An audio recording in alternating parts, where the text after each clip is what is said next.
Mr. Paulius Kusinas, Business Group, to begin the event proper.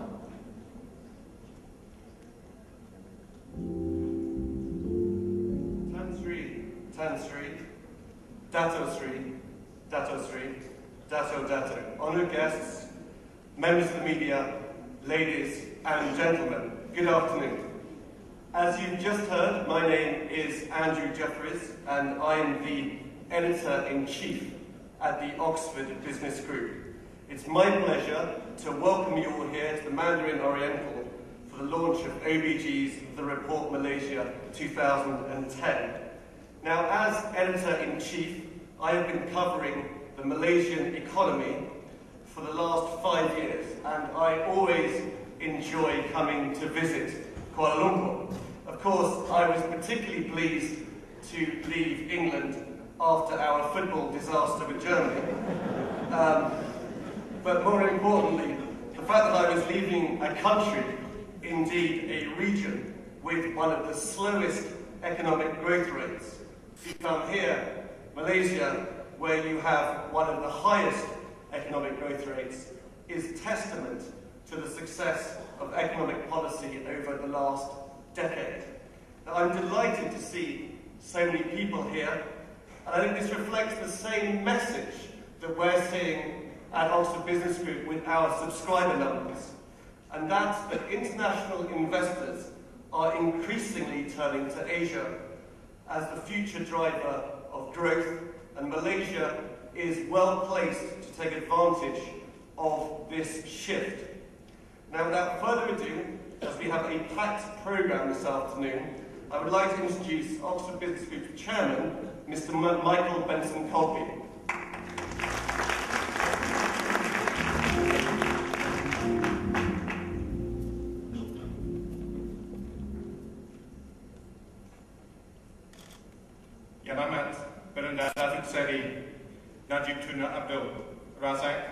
Honourable Ministers, respected Deputy Ministers, Tan Sri Dato Dato, Your Excellencies, honoured guests, ladies and gentlemen, good afternoon.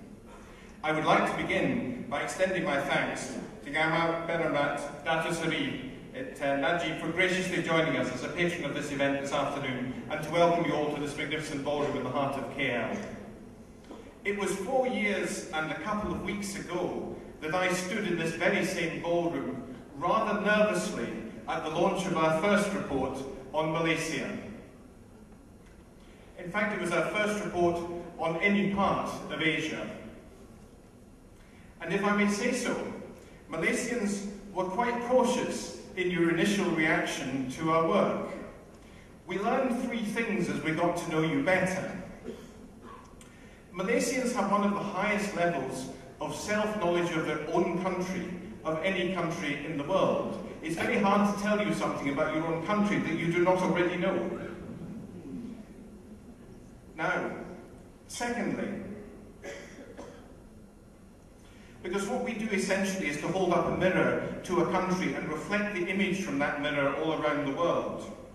You know, we don't do paparazzi photographs, we don't take pictures when people aren't ready. We prepare our shots with care.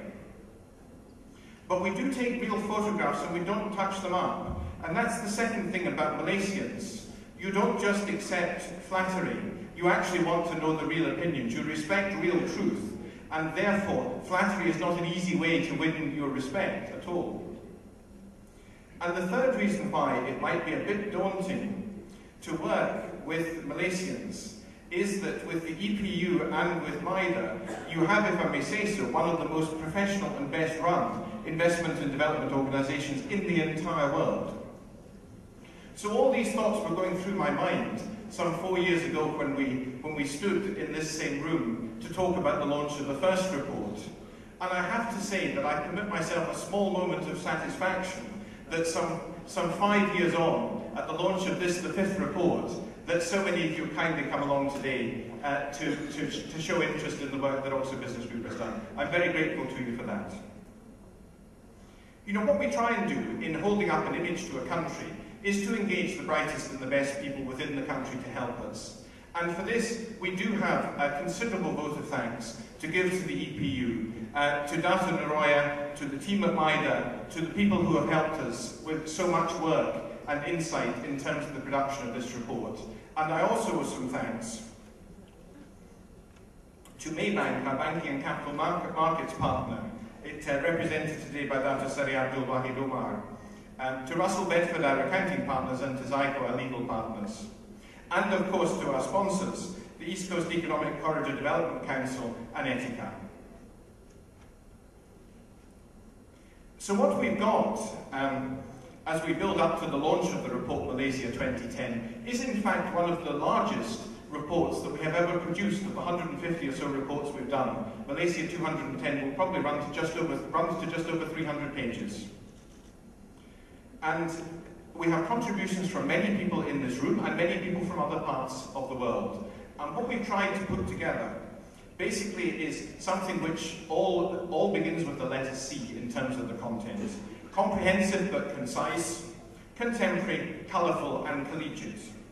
A compelling package which we hope will draw the reader in, a powerful educational tool for you to use and people to read around the world. And you know, it's just worth mentioning to you because you're the kind of audience that I hope would appreciate it. In producing about another 30 reports currently on other countries around the world, there are angles too in those reports for Malaysians to bear in mind. Because the thing is that these other reports show development opportunities for Malaysian companies in terms of outward outreach, and also they remind you of the fact that, as we all know, innovation is extremely important, but innovation can be doing here what you see done elsewhere. But for that you need to have seen it done elsewhere in order then to have the idea to bring it and do it home here in Malaysia. And thirdly, there is the opportunity to look at the experience of 30 other countries to see if there are yet more refinements that can be made in terms of development policy here. Now that's not an easy one to do because you do it so well, but nonetheless the possibility is there. So basically what we do here is we cover other countries in Asia now, countries that admire what Malaysia has done. We also cover the Gulf markets. And if I might permit myself a football reference, as it's so topical, we have as one of our most devoted subscribers a Chamber of Commerce in a Latin American country, and they don't just play good football out there, they're actually very interested in developing their export markets. And this particular Latin American country, Brazil, has multiplied its exports to Arabia by 800% in the last 5 years. So it shows there are new channels of trade opening up around the world, and it's worth bearing those in mind.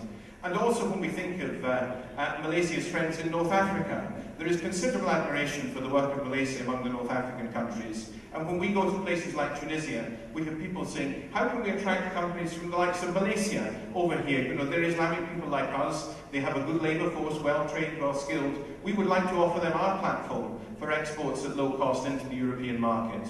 So there are lots of opportunities in terms of looking at other work. But basically, to end where I came in, Malaysians don't buy empty flattery. You know more than anyone else there is always some place coming up behind, and continued success requires constant innovation. Well, 5 years, 5 reports. It requires stability, which you know you have, and from which we have benefited. I talked about all the C's earlier on in terms of our report, but to get there requires some more C's. Courtesy, companionship, and common purpose. And Oxford Business Group has found these in abundance in Malaysia, and for that we are truly thankful. Dr. Sri Najib, Ministers Tan Sri Dato, Your Excellencies, our distinguished partners, members of the media, ladies and gentlemen, thank you for your presence today and for your support these last 5 years. Thank you.